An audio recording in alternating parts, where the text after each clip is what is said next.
2 శతాబ్దాల బ్రిటిష్ పాలన తరువాత భారత ఉపఖండం 2 భాగాలుగా విడిపోయింది. భారతదేశం మరియు పాకిస్తాన్. ఈ విభజన మతపరమైన మరియు రాజకీయ భేదాభిప్రాయాల ఫలితం. పాకిస్తాన్ ముస్లింల కోసం ప్రత్యేక హోంల్యాండ్గా ఊహించారు.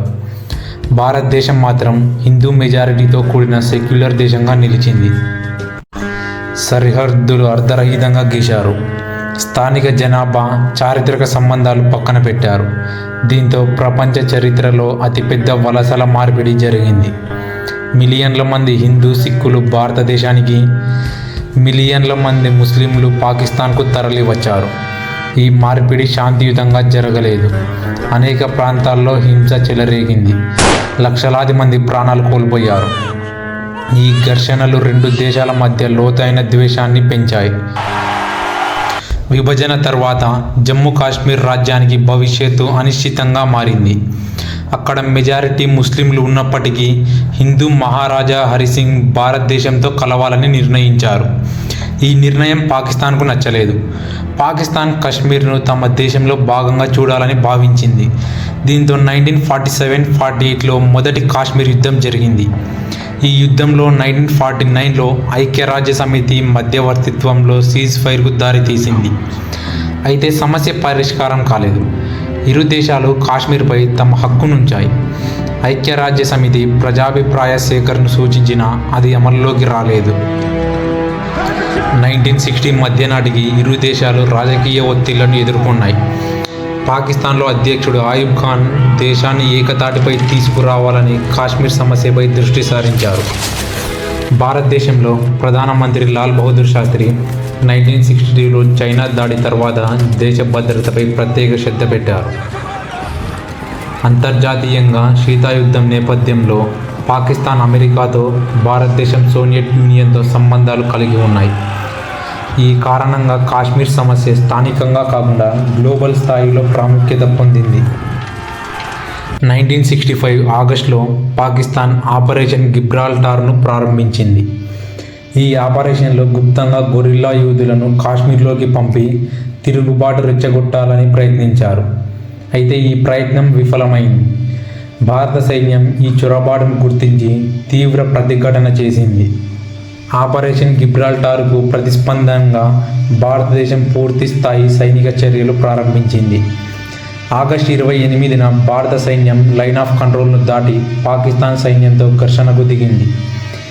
ప్రధాన యుద్ధాలు హాజీఫీర్, కార్గిల్ ప్రాంతాల్లో జరిగాయి. సెప్టెంబర్ 1న పాకిస్తాన్ ఆపరేషన్ గ్రాండ్ స్లామ్ను ప్రారంభించింది. జమ్మూలోని అఖ్నూర్ బ్రిడ్జ్ను ఆక్రమించేందుకు. ఈ బ్రిడ్జ్ కాశ్మీర్ను భారతదేశంతో కలిపే ముఖ్యమైన మార్గం. ప్రారంభంలో పాకిస్తాన్ విజయవంతంగా ముందుకు సాగిన భారత సైన్యం ప్రతిస్పందనగా పంజాబ్లో కొత్త ఫ్రంట్ను ప్రారంభించింది. లాహోర్ వైపు భారత దళాలు దూసుకెళ్లడంతో పాకిస్తాన్ తన దళాలను వెనక్కి తీసుకోవాల్సి వచ్చింది. సెప్టెంబర్ 8 నుండి 10 వరకు పంజాబ్లోని అసల్ ఉత్తర్ వద్ద భారత పాకిస్తాన్ ట్యాంకుల యుద్ధం జరిగింది. పాకిస్తాన్ ఆధునిక M48 పేటాన్ ట్యాంకులతో ముందంజ వేసిన భారత సైన్యం సెంటూరియాన్, షెర్మాన్ ట్యాంకులతో ప్రతిఘటించింది. సెప్టెంబర్ 11న వలోరా వద్ద 28 పాకిస్తాన్ ట్యాంకులు ధ్వంసమయ్యాయి.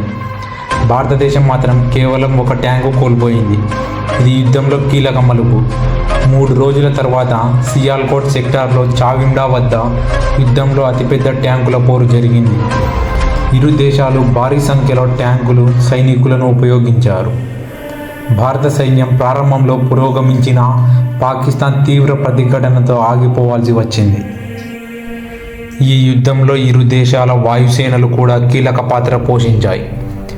భారత వాయుసేన పాకిస్తాన్ సైనిక స్థావరాలను లక్ష్యంగా చేసుకుంది. పాకిస్తాన్ భారత భూసైన్య కార్యకలాపాలను భంగపరిచేందుకు ప్రయత్నించింది. సెప్టెంబర్ 7న పాకిస్తాన్ ఆపరేషన్ ద్వారకాను ప్రారంభించింది. ద్వారకా రాడార్ స్టేషన్ను ధ్వంసం చేయాలని. అయితే భారత నౌకాదళం సముద్ర తీరాన్ని రక్షించడంలో విజయవంతమైంది. యుద్ధం తీవ్రత పెరిగే కొద్దీ అంతర్జాతీయ సమాజం కలుగజేసుకుంది. సెప్టెంబర్ 6, 1965 భారత సైన్యం లాహోర్ గేట్లను తాకడం ప్రపంచాన్ని ఆశ్చర్యానికి గురిచేసింది. ఇది ఇక తలదించుకునే స్థితికి వెళ్తుందన్న భయం పాకిస్తాన్లో తలెత్తింది. ఇదే సమయంలో సభ్య దేశాలు ఇంధన సరఫరాలు, ఆయుధాలు అందించే అమెరికా ఇరు దేశాలపై ఆయుధాల నిషేధం విధించింది. ఇరు దేశాల మధ్య శాంతి కుదిరించేందుకు సోవియట్ యూనియన్ మద్దతుతో తాష్కెంట్ ఒప్పందం పునాది పడింది. జనవరి 10, 1966 సోవియట్ యూనియన్లోని తాష్కెంట్ నగరంలో భారత ప్రధానమంత్రి లాల్ బహదూర్ శాస్త్రి మరియు పాకిస్తాన్ అధ్యక్షుడు అయూబ్ ఖాన్ మధ్య చర్చలు ప్రారంభమయ్యాయి. ఒప్పందం ప్రకారం రెండు దేశాలు యుద్ధానికి ముందు గల సరిహద్దులను వెనక్కి వెళ్ళాలి, పరస్పర చర్చల ద్వారా సమస్యలను పరిష్కరించుకోవాలి, హింస, చొరబాట్లకు తెరవేసేలా చర్యలు తీసుకోవాలి. కానీ ఈ ఒప్పందం భారతదేశ ప్రజల్లో కొంత అసంతృప్తిని కలిగించింది. ఎంతో త్యాగంతో గెలిచిన భూమిని ఎందుకు వెనక్కి ఇచ్చాం అని ప్రశ్నించారు. జనవరి 11, 1966 తెల్లవారుజామున ప్రధానమంత్రి లాల్ బహదూర్ శాస్త్రి అనుమానాస్పద పరిస్థితులలో మరణించారు. ఇది భారత రాజకీయ చరిత్రలో మరో గాఢమైన మిస్టరీగా నిలిచిపోయింది. ఆఖరికి ఎవరు గెలిచారు అన్న ప్రశ్నకు స్పష్టమైన సమాధానం లేదు. భారతదేశం పాకిస్తాన్ ఆపరేషన్ గ్రాండ్ స్లామ్ను అడ్డుకుంది, లాహోర్ వరకు దూసుకెళ్లి సైనిక ప్రతిభ చూపించింది. యుద్ధం తర్వాత భారత్ పాకిస్తాన్ సంబంధాలు మరింత పగబట్టినవిగా మారాయి. కాశ్మీర్ సమస్య మరింత సంక్లిష్టమైంది. రెండు దేశాల్లోనూ యుద్ధ స్మృతులు, దేశభక్తి పాటలు, అభిమానం, ద్వేషం మధ్య సమాన పోటీ. ప్రజల మదిలో పాకిస్తాన్పై ప్రతీకారం తీర్చిన యుద్ధంగా భారతదేశంలో నిలిచిపోయింది. 1971 యుద్ధానికి ఇది ఒక ముందంజగా మారింది. 1947 నుంచి 1965 వరకు భారత్ పాకిస్తాన్ సంబంధాలు రక్తంతో మొదలయ్యాయి, సైనికంగా పేలాయి, రహస్య మరణాలతో ముగిశాయి.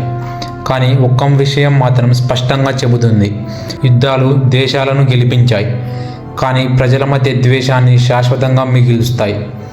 1965 యుద్ధం ఓ శతాబ్దంతో మొదలయ్యి ఓ మౌనంతో ముగిసింది. కానీ ఇప్పటికీ ఆ మౌనం వెనుక చరిత్ర అరుస్తూనే ఉంది.